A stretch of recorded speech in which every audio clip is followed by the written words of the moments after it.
452-year-old shipwreck was found off the Florida coast, and it's led to an international feud. It was in 2016 that divers from Global Marine Exploration (GME), a private marine salvage outfit, came across some truly exciting and potentially lucrative finds off the coast of Florida. They discovered the remains of what they believed to be a 16th century ship. But what the folks at GME didn't know was that they were about to be plunged into a complex international legal quagmire.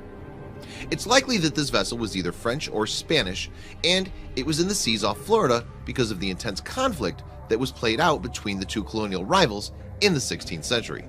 Florida was in fact the first territory on the US mainland to be visited by Europeans. The first European we know about who landed on Florida was a Spanish conquistador, Juan Ponce de Leon. Similarly charmed by his new land that he discovered in 1513, he named it La Florida, which is Spanish for the land of flowers. Later in the century, the Spanish went on to establish settlements in Florida. Not all the attempts were fruitful though. Pensacola, for example, was settled in 1559, but lay deserted just a couple of years later. St. Augustine, on the other hand, proved far more successful.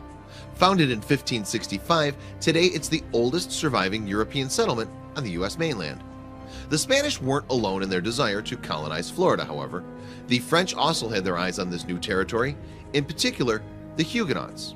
These people were persecuted because of their Protestant religion in France and saw an opportunity to create safe havens in the New World, including Florida.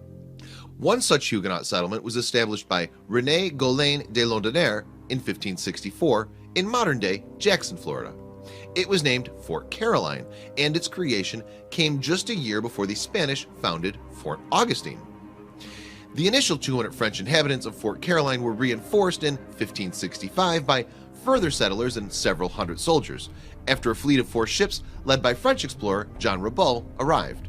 But just days after Ribault's appearance, a new Spanish governor, Don Pedro Menéndez de Avilés, also reached Florida, and his orders were to destroy the French fort. The Spanish and French fleets subsequently entered into a short battle, but the Spanish soon disengaged and, pursued by the French, escaped to the land at the site of the future Fort St. Augustine. Ribault and his French ships were not so lucky, however. They encountered a powerful storm that sank many of the vessels and grounded the others, with many hands drowned. Ribault and those of his men who survived the storm were found on land by Menéndez and his soldiers, who invited the French to surrender. Obviously, having no inkling of what would happen next, Ribault agreed. But what did happen was that Menéndez had Ribault and hundreds of his followers slaughtered, and this ended French attempts to establish settlement in Florida. That was the historical context of the wreck found by the divers and archaeologists of GME in May and June of 2016. And what creates the legal complexities of the discovery is the question of whether it was a French or a Spanish vessel. Another possibility also exists, moreover, that it's simply impossible to know which flag the ship flew before sinking in the 16th century. We'll return to the legal shenanigans presently, but what exactly did GME find? Well, diving in waters just off Florida's Cape Canaveral, the divers uncovered a scattered array of objects on the seabed. For instance, pictured here is a bronze cannon with a fleur-de-lis mark, which is a symbol of France. The GME divers also found 3 highly decorated brass cannons.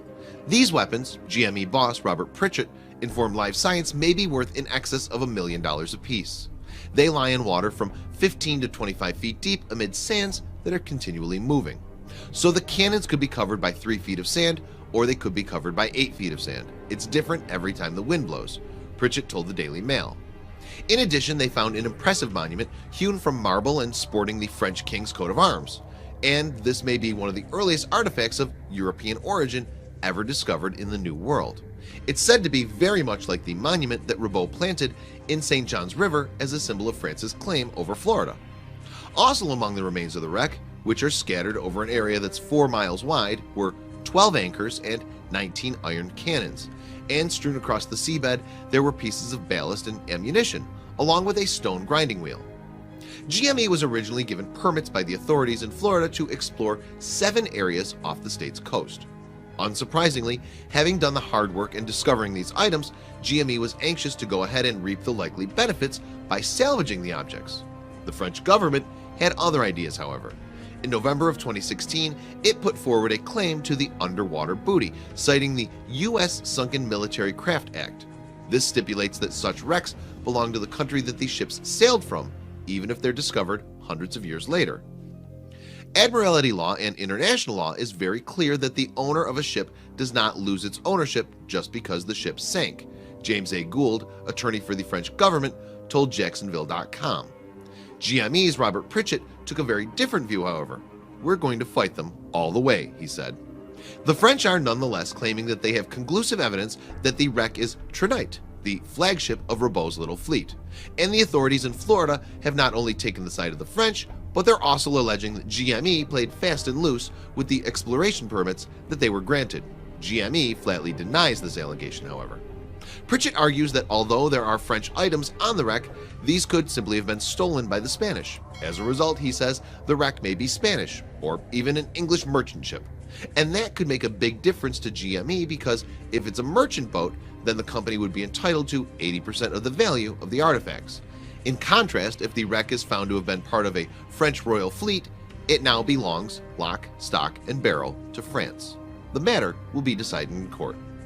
Reflecting on the importance of the court case, marine archaeologist Chuck Mead told Jacksonville.com, "This is the oldest French shipwreck in the entire New World, from the tip of South America to Canada. This is the first time you had Europeans seeking religious freedom in the New World. This is the American story. This is the birth of Florida. It's the origins."